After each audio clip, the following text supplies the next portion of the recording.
Bismillahirrahmanirrahim. Alhamdulillahi Rabbil alamin. Wassalatu wassalamu ala ashrafil mursalin. Wa ala alihi wa ashabihi ajma'in. Amma ba'd. Assalomu alaykum wa rahmatullohi ta'ala va barakatuh. Tazkiyatun nafs, nafsni poklash darslarimizdan birodarlar, sakinat manzilatini boshlagan edik, davom etamiz. 3-oyat. Astaidu billah. هو الذي أنزل السكينة في قلوب المؤمنين ليزدادوا إيمانا مع إيمانهم ولله جنود السماوات والأرض وكان الله عليما حكيما. Mana Alloh azza va jalla Qur'onda bir qancha oyatlarda sakinat haqida siz bilan bizga xabar berdi. Sakinat bu qalbning xotirjamligi. Sakinat mavohiblardan dedik, makosiblardan emas. Makosib banda o'zi mehnat qilib, harakat qilib qo'lga kiritadigan narsa bo'lsa, makosib undan balandroq narsa. Bandaning qilgan mana shu sa'yi harakati uchun Alloh taolo mukofot tariqasida beradigan narsa mavohib deyiladi.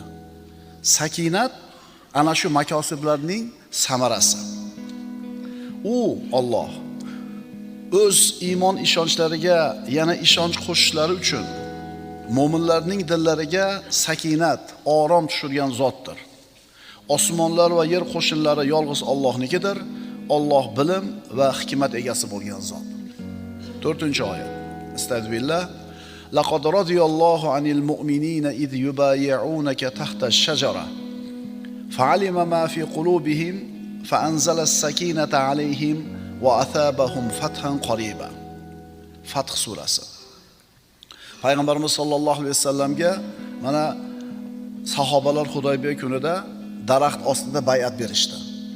Mana ular haqida Alloh taolo xabar berib aytadi: "Ey Muhammad alayhisalom, dar haqiqat Alloh mo'minlardan ular daraxt ostida sizga bay'at qilayotgan vaqtlarida rozi bo'ldi.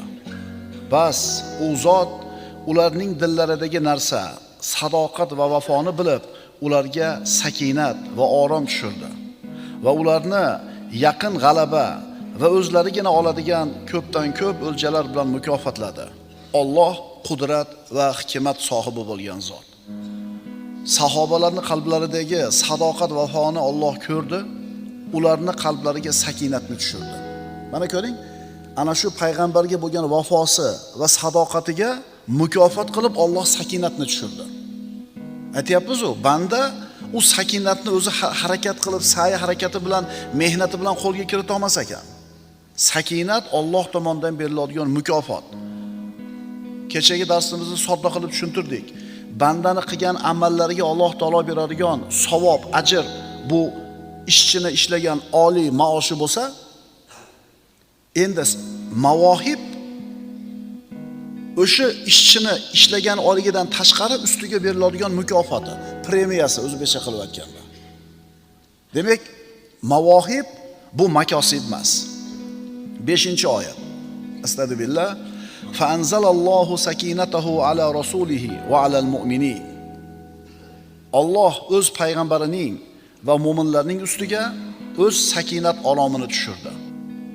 Demak, sakinat Alloh tomonidan keladigan mukofot bo'ladi. Bu oyatlarda hammasida sakinat haqida so'z ketdi. Thumma anzalallohu sakinatahu ala rasulihi va alal mu'minin. Fa anzalallohu sakinatahu alayhi va ayyadahu bi junudin lam tarawha. Huwa alladhi anzala as-sakinata fi qulubil mu'minina liyazdadu imanan ma'a imanihim. Qur'oni Karimda bir mavzu haqida so'z ketdimi? Demak, bu mavzu hazlaka mavzu bo'lmaydi. Sakinat haqida bir qancha oyatlar tushdimi? Demak, bu hazlaka mavzu emas. Bu oyatlar hammasi qanday holatda nozil bo'ldi? Qanaqa shart-sharoitda? Rasululloh va mu'minlarning ustlariga qo'rquv, iztirob, xavotir, mashaqqat yog'ilib turgan paytda. Tushunarlimi? Sakinat qachon tushar ekan? Mo'minning qalbida shu xotirjamlik yo'q bo'lib, qo'rquv, iztirob bo'lib turgan paytda Alloh tomonidan mukofot bo'lib tushar ekan. Bu oyatlarni birlashtiradigan bitta narsa mo'minlarning ustiga mehnat, mashaqqat, qiyinchilik yog'ilib turgan paytda Alloh ularga sakinatini yuborishiga xabar berilyapti. Endi inson dunyoda yashar ekan, albatta ustiga bir musibatlar keladi, qiyinchiliklar, mashaqqatlar. Mana shunday holatda inson o'zini yo'qotib qo'yadi, iztirobga tushadi, dovdirab qoladi. Mana shunday holda nima ish qilish kerakligini bilmay qoladi. Ammo mu'min mana shunday holatda Robbis tomonidan yuboriladigan sakinatga ega bo'ladi, u xotirjam bo'ladi. Mana shunday bir mashaqqat, qo'rquv, xavotir, vahima kelgan paytda mu'min banda Allohga qanchalar yaqin bo'lsa, islomida, iymonida qanchalar mustaqim bo'lsa, taqvosida qanchalar mustahkam bo'ladigan bo'lsa, shunga yarasha Alloh taolo unga sakinatni tushiradi. Xotirjam bo'ladi. Kim aytgani bo'ladi deydi? Allohda aytgani bo'ladi deydi. Hammani boshini qo'tirib qo'ygan, hayron qoldirgan, aqllarni qulflab qo'yadigan balolar, musibatlar kelganda Alloh o'zini mana shunday taqvoli mo'min bandasini qalbiga sakinatni tushiradi. Ana shu sakinat sababli mo'min xotirjam turadi, dovdirab qolmaydi.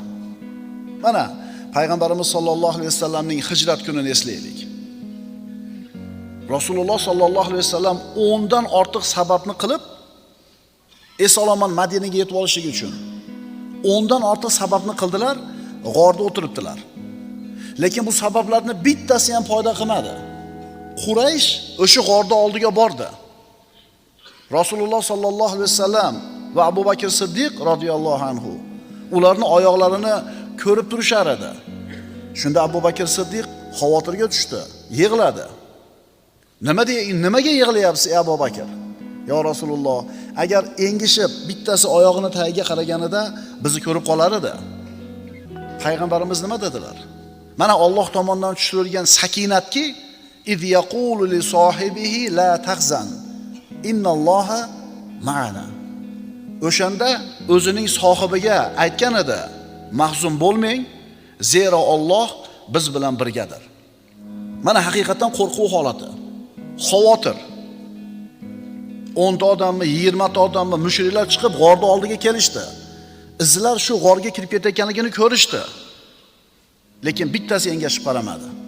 Mana shunday bir xatarli holatda qalbida sakinati bor payg'ambarimiz sollallohu alayhi vasallam o'zini hamrohini nima qilyaptilar? Tinchlayaptilar. Xotirjam bo'ling. Ma zannuka ya Abu Bakr bi isnayn Allohu salisuhuma. 3-she'riga Alloh bo'lgan ikkita odam haqida qanday gumondasiz ey Abu Bakr? Ana sakinat. Xandaq kuni, Hunayn kuni, Hudaybiya kunlari. Bularning bari musulmonlar uchun mashaqqatli, istirobli, qo'rquvli kunlar edi, shiddatli kunlar edi. Alloh hammamizni o'zini ofiyatda saqlasin, lekin bandamiz boshimizda har xil kunlar bor. Mabodo mana shunday bir mashaqqatli, qo'rquvli kunlar kelib qoladigan bo'lsa, agar biz mo'min bo'ladigan bo'lsak, chinakam mo'min bo'ladigan bo'lsak, Alloh tomonidan albatta sakinat keladi. Qalbimiz xotirjam bo'ladi. Birodarlar, biz namoz haqidagi ilmni bir o'rganamiz, bo'ldi. U o'zgarmaydigan ilm. Sarf, nahv, arab tili grammatikasini o'rganamiz, bo'ldi. Qiyomatgacha bir xil turadi. Ro'zani fiqhini o'rgandik, zakotni fiqhini o'rgandik, tamom, bu o'zgarmay bir xil turadi.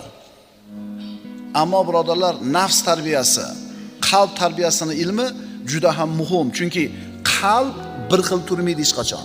Doim nima bo'lib turadi? O'zgarib turadi.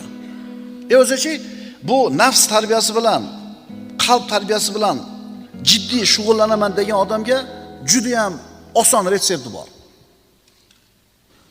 Nafs xohlayotgan narsani qilmaysiz, xohlamayotgan narsani qildirasiz. Bo'ldi. Nafs nima deyapti hozir? 8 rakatdan keyin. Ha, endi bunday ketayotgan shunday ushlasangiz, o'lib qolmaydi. Bir joy uzilib tushmaydi. Endi o'sha ketayotgan usholmagan, nafsini gapiga kirgan odam shattirib chiqib ketaveradi. Lekin urushmayapmiz. Kelganlarga rahmat, 8 rakatga bo'lsa ham. Kecha ham aytdim bu narsani. Faqat endi o'sha 8 rakatga loyiq ekansizlar, u yog'iga tura olmayapsizlar. Endi 20 rakat turganlar shunga loyiq bo'lganligi uchun turibmiz emas. Yo'q, Alloh bizni shu yerga turgizib qo'yapti. Alloh shu yerda turadigan quvvatni beryapti, sakinatni beryapti turibmiz. Tushundinglarmi ukalar? Nafsni tarbiyasini formulasi juda ham oson. Agar ikki og'iz gap bilan gapirish kerak bo'lsa, u xohlayotgan ishni qilmaysiz, xohlamayotgan ishga majbur qilasiz. Bo'ldi. Bir kun qiylanasiz, 2 kun olishasiz nafsingiz bilan, 3 kun olishasiz shaytoningiz bilan, keyin nafs ko'nikib qoladi. To'g'rimi sigaretni tashlagan akalar? 3 kun 4 kun qiylangansizlar, keyin nima bo'ldi? Ana shu sakinat birodarlar. Bizni Allohga bo'lgan iymonimiz, ixlosimiz va istiqomamizga bog'liq bo'ladi. Shuni unutmaslik kerak. Qanchalar Alloh yaxshi ko'rgan taqvoli banda bo'lasiz, shu sakinat shuncha ko'proq tushadi sizga. U sakinat kimga beriladi? Rohatli, yengil, oson kunlarida Allohni tanigan mo'minlarga. Yengil, farog'atli kunlarda Allohni tanigan bandalar, bunaqa bandalarning ustiga mashaqqat kelsa, shu kunlarda Alloh taolo ularni taniydi, biz aytayotgan sakinatni beradi. Hadis sharifda aytilganidek, yengil kunlaringda Allohni tanigin, yengil kunlaringda Allohni tanigin, yaxshi kunlaringda, mashaqqatli qiyin kunlaringda Alloh seni taniydi. Allohga inobat qilish degani Allohga qaytish degani. Allohga iltijo qilish degani, Allohga yolvorish degani inobat. Inobat ikki xil bo'lar ekan.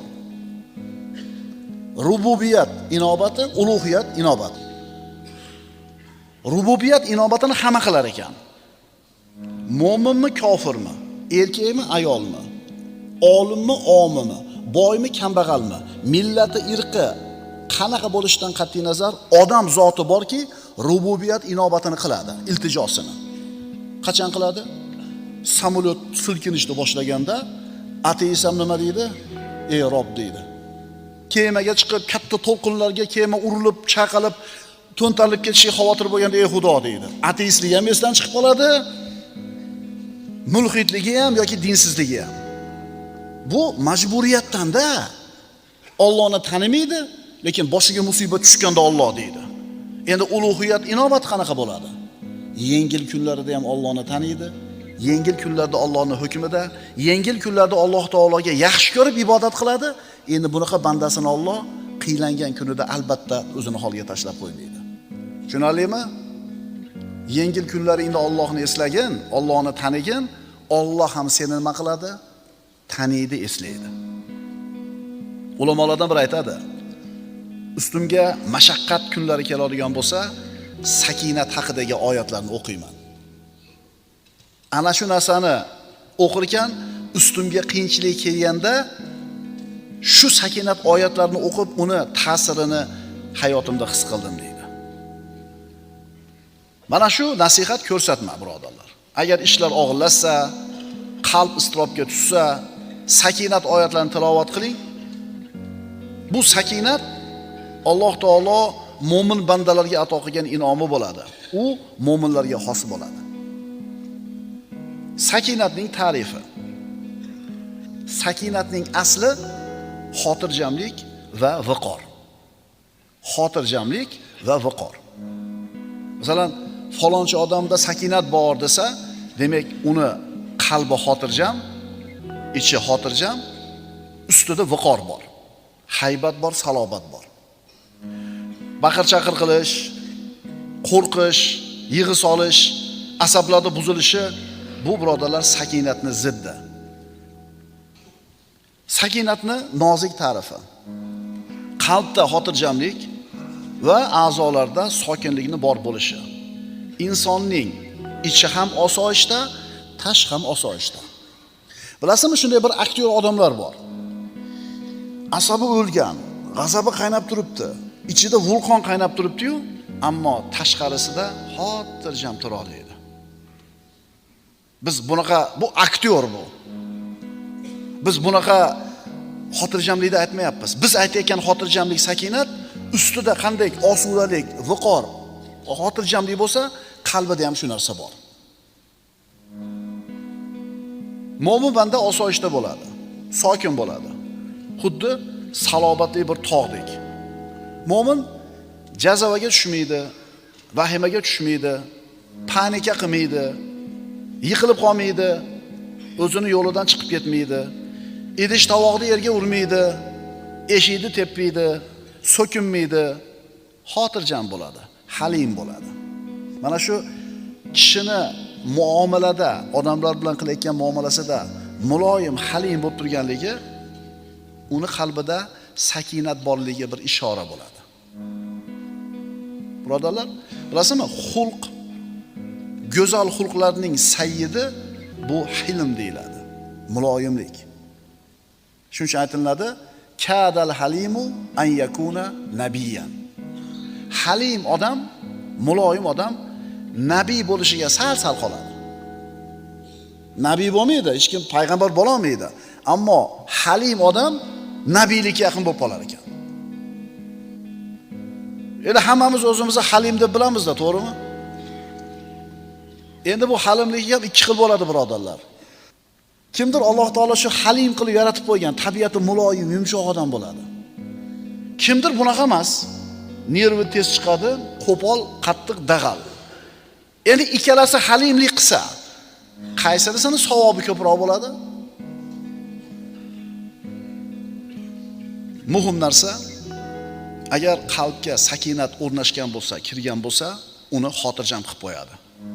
Tana a'zolari sokin bo'ladi, viqor bo'ladi, tili hikmat va haqni so'zlay boshlaydi. U bilan yolg'on, fahsh, botil, bekorchi so'zlar orasi to'silib qoladi. Abdulloh ibn Abbos aytadi, biz aytar edik, Umarning tilida va qalbida sakinat gapirar edi. Umar roziyallohu anhuning tilida va qalbida sakinat gapiradi der edik. Ya'ni qalbidagi sakinat uni tilini va qalbini gapirtirar edi. Birodarlar, sakinat nima desa, samarasiga qarab turib bilib olishimiz kerak bo'ladi. Sakinatning samarasi qalbdagi rozilik, ishonch, qalbdagi osoyishtalik, tabiatdagi bosiqlik. Vallohi mo'min banda agar Allohga yaqin bo'lsa, agar Alloh unga sakinatni bergan bo'lsa, uni qalbida shunday bir xotirjamlik bor bo'ladiki, agar xavotir, qo'rquvda turgan butun bir shahar ahliga tarqatsa, mana shu undagi sakinatni hammasini xotirjam qilib qo'yadi. Mana shular sakinatni ochiq ko'rinib turgan mevalari. Sakinat mavohib, Allohning mukofoti. Sakinat Allohning bir bandani qalbiga tajalli qilishi, nazar solishi. Sakinat Allohning mo'min qalbiga yuborgan nuri. Sakinat qalbning xotirjamligi. Sakinat Allohning bir bandasiga bergan mukofoti. Aqulu qawli hada va astaghfirulloh li va lakum. Assalomu alaykum va rahmatullohi ta'ala va barakatuh.